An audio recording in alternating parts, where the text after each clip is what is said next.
സലീമേട്ടൻ തന്നെ ഒരിടത്ത് പറഞ്ഞിട്ടുണ്ട്, അതായത് നമ്മുടെ ഇന്ത്യയൊന്നും വന്നില്ല ആ ഗാനത്തിലുള്ള എല്ലാവരും ഇന്ത്യയൊന്നും വന്നില്ല ആ പാട്ടിലെ എല്ലാവരും മരണപ്പെട്ടു പോയി. ഞാനും ഇതേ വെയിറ്റിംഗ് ലിസ്റ്റിലാ, ഞാൻ ഉടനെ പുറകെ പോകാൻ വേണ്ടി നിൽക്കുന്ന ആളാന്ന് പറഞ്ഞ ഒരു സാധനം. ഞാൻ സലാലയിൽ ഒരു പരിപാടിക്ക് വന്നപ്പോൾ ഇതുപോലെ എന്നെ പുകഴ്ത്തിയതാണ്. അദ്ദേഹം ഇതിനു മുമ്പ് ഇവിടെ വന്നത് എന്നെ പുകഴ്ത്താൻ വേണ്ടി പറഞ്ഞാണ് വലിയ ലെജൻസ് വന്നേക്കുന്നത്. ഇതിനു മുൻപ് വന്നത് ഇവിടെ ഇന്നസെൻ്റാണ്, അതിനു മുമ്പ് കൽപ്പന ചേച്ചിയാണ്, അതിനു മുമ്പ് കലാഭവമണിയാണ്, ഇത്തവണ ടിനി ടോമാണെന്ന് പറഞ്ഞപ്പോൾ ഞാൻ ഞെട്ടി. അപ്പം പുള്ളിക്ക് തന്നെ ഒരു പന്തികേട്. എല്ലാവരും കൂടി ഞാനിങ്ങനെ ഞെട്ടണോലെ കാണിച്ചപ്പോൾ എല്ലാവരും ചിരിച്ച്. അപ്പം പുള്ളിക്ക് മനസ്സിലായി ആ 3 പേരും ഇല്ല, ഇപ്പം അടുത്ത ടിനി ടോമാണ്. എന്നെ പുകഴ്ത്തിയതാണ് ഇത്ര ലെജൻസ് വന്നാണെന്ന്. അപ്പോൾ ഓരോ വർഷം കഴിയുമ്പോഴും നമ്മൾ ഓരോരുത്തരെ നഷ്ടപ്പെട്ടുകൊണ്ടിരിക്കുക.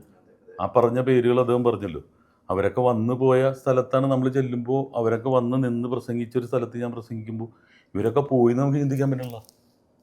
കൽപ്പന ചേച്ചി പോയത് എൻ്റെ ഇതുപോലെ തന്നെ ഇരുന്നിട്ട് കോമഡി സ്റ്റാർസിലും റുഷ് ചേച്ചിയൊക്കെ ഇട്ടിരുന്ന് ചെയ്തിട്ടുള്ളത്. അതുപോലെ തന്നെ മണിച്ചേട്ടനായിട്ട് സ്റ്റേജിലും സലീം കുമാറായിട്ട് എത്രയോ പ്രോഗ്രാം ഞങ്ങൾ ജഡ്ജസ് ആയിട്ടിരിക്കുന്നു.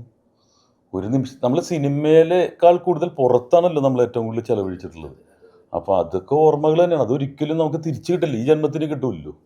അപ്പോൾ അതൊക്കെ നമ്മുടെ കളർഫുള്ളായിട്ടുള്ള ഓരോ ഓർമ്മകളാണ്. പ്രോഗ്രാമിന് പോയത്, ഓണത്തിനൊക്കെ പോയതൊക്കെ ഓർക്കുന്നുണ്ട്. ഓരോ കാലഘട്ടം വരുമ്പോൾ ഓരോരുത്തർ നഷ്ടപ്പെട്ടു പോയിക്കൊണ്ടിരിക്കും.